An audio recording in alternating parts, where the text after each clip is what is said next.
Hello and welcome back to ChrisCourse channel Plays Black Mesa. Today we're going to be attempting to fire up a rocket engine while talking about the science of holodecks. For those who don't know, the holodeck is a fictional device from the Star Trek universe that utterly immerses the user in a virtual reality, one that's so realistic that in several episodes it's used as a plot device that people don't know they're in there, they're tricked in there and don't realise it's not real. Oh, that's very bad. Whoa, that guy flew! There's a vault at the end of the corridor as well. Shotgun would be nice. Oh dear. I missed. I hit him that time. There we go. In Star Trek it uses emitters that actually physically create matter so that when people reach out and touch things... Excellent. Someone has restored all power. Don't make me shoot you in the face. You'll have the engine up again. Someone in no time. Indeed. Yeah, so that when you actually reach out and touch things, real physical matter is created where your hand is. Obviously that's science fiction rubbish and isn't going to be happening for a long time, if ever. But it's getting a lot closer to a realistic approximation of the holodeck, and that's what we're going to be discussing today. The second we've jumped down here. Yes, the main incentive behind this was an article and video posted on New Scientist the other day, which again I've linked to in the description, about a virtual reality setup that tracks the user's location and head position in a room while they're wearing a headset that controls what they're seeing, and then uses intelligent software to generate rooms and corridors that loop around subtly. Wrong button. Loop around subtly and trick the user into thinking that they're in a room much larger than they are. So you can have a pretty much infinite maze or a large outdoor space simulated in a small interior. Oh, piss. More concentrating required. Okay, I'm going to stop talking while I attempt to jump over this so we don't trundle down there again. But I'm going to stop talking till we get up to the top, because this bit I'm going to murder myself repeatedly on if I don't. There we go. Right, we are now at the top, and we have escaped the reach of the evil monstery thing. So we're just going to incinerate it using this. We're now going to run away. Flamey.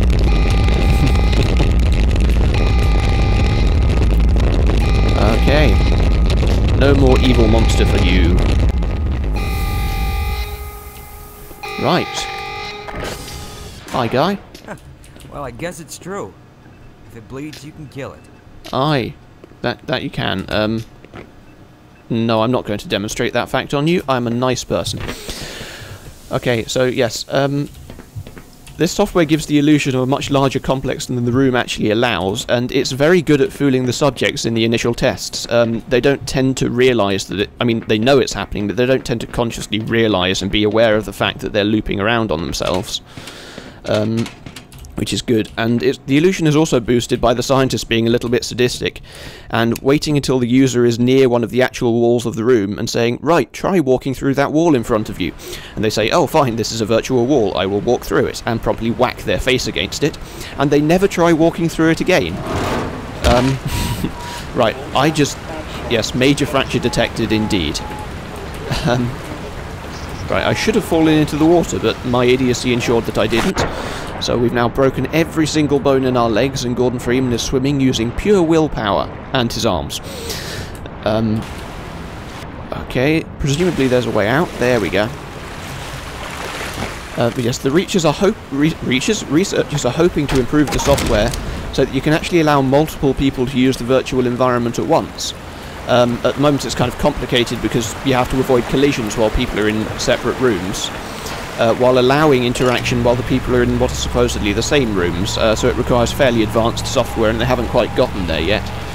But it'll be very interesting when they do get there.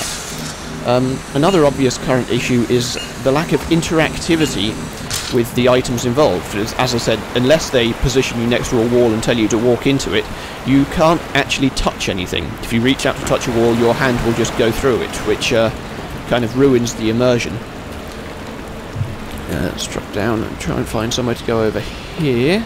That's only going to end badly. Can we go up that way and jump onto it?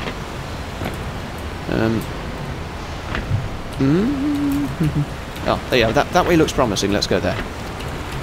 Smash. Yep, there go more of my bones. It's okay, Gordon Freeman's resilient. He's got many, many bones to spare. How many bones in the human body? 200 and something, I think. Is it 200 and something? I'm sure it is. Let's drop whatever this is down. But yeah, the lack of touch interactivity can be augmented with technology that's being researched at the moment. For example, I've linked to an article in the description about a company that's attempting to make textured touchscreens for smartphones, but not actually physically textured. Can you get off? There we are. Not actually physically textured, but they have basically a haptic. If you remember haptics, where you touch the phone, it uses a small electrical charge to make it feel like it pushed back effectively when you touched it. A more advanced iteration of that, so that when you run your finger over it, it can make it feel like fur, or make it feel like brick, or whatever other texture they're looking for. How did you even get in here? Oh, there is an entrance over there, okay. And if that technology matures, that would be absolutely perfect for that, because you could have a full body... How many head crabs do you want to put in this room? You could have a full body suit filled with these tactile sensors. Ooh, wall mines. I'm really good at killing myself with those. I'm going to try not to use them. Yeah, you can have a suit full of these tactile sensors, so that when the software detects you should be touching a wall, it can make it feel like you're touching brick or paint or whatever the programmed texture is. Oh no, power up. Run. Just run. Run away! Yes, if you didn't see it, there is a really big animal there that I have to run away from. Oh, really, Vortigaunts? Oh, I don't have any grenades either. Okay, we're fine.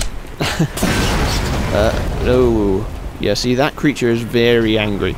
And shooting it does nothing, it is entirely bulletproof. Let's go this way, which is dangerous because there's lots of explosive stuff over this way. As long as it doesn't get blown up by anything, we're fine.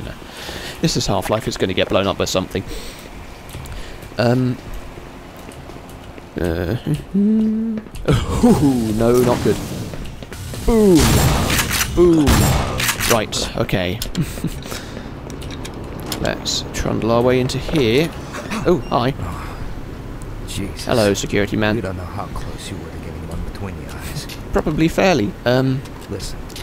But yeah, another possible thing, you could use inflatable pouches in various areas of the suit, so that if you accidentally bumped into a wall or something, the pouch would quickly inflate and give the impression of knocking into it. And, again, the software could adjust the simulation so that you appear to have stopped and the wall in front of you moves relative to you, so you appear to have bumped into it and don't seem to have any relative motion. It wouldn't be entirely convincing, and it'd probably lead to quite a few people getting confused and falling over. Stay out of the big guy's way, really. Jesus, you people are intelligent. Yeah,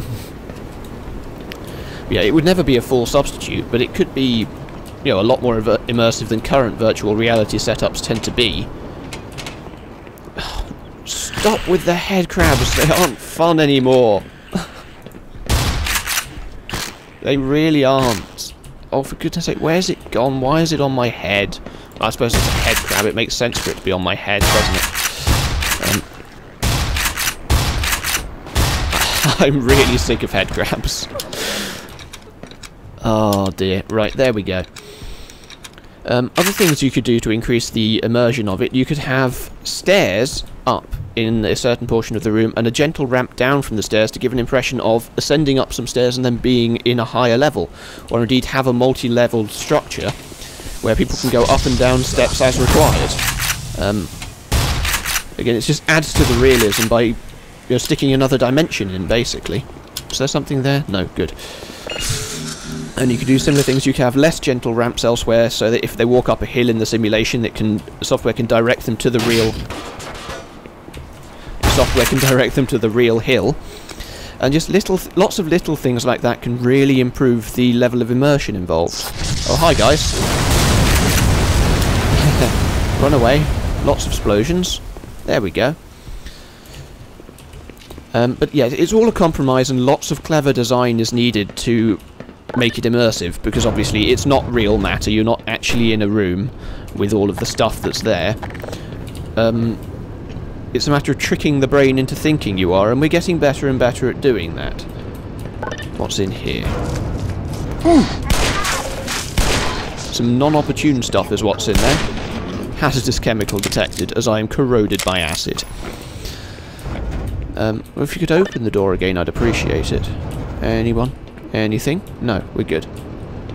Okay, grand. There we are. Potential uses of the software, well, it doesn't take a vast amount of imagination if you're a gamer to think of potential uses for it. It can be used for virtual reality gaming, allows for more athletic gamers than myself to... which would allow for more athletic gamers than myself to, you know, run around and jump behind cover and things. Uh-oh. Ooh. There's a turret over there. Boom. I have my shotgun, I hear a guy. You could also have things like virtual tours and museums, so people who are unwilling or unable to... Ooh, no you don't. No, you don't hear anything. Where are you? See, told you didn't hear anything. It was all in your mind. Could also be visualization software for engineers and architects and anyone else that works in a physical medium and has to translate a design into something practical. To see what it would be like beforehand and test it and try and find any other problems walking around in the house they've designed and that kind of thing. And also effective low-cost training for emergency services and military personnel and that kind of thing. Because it's expensive creating simulators for that kind of thing, and obviously it's not a replacement for the normal training, but as an augment to the training it could be very, very useful. You people aren't helpful at all. Yeah, it's one down. And another down. Ha-ha. Quite satisfying. Yes, I believe that is all I have to say on that particular topic, and this is a good time to end the video. So we will cut out here. Thank you for watching. I will see you next time. Farewell.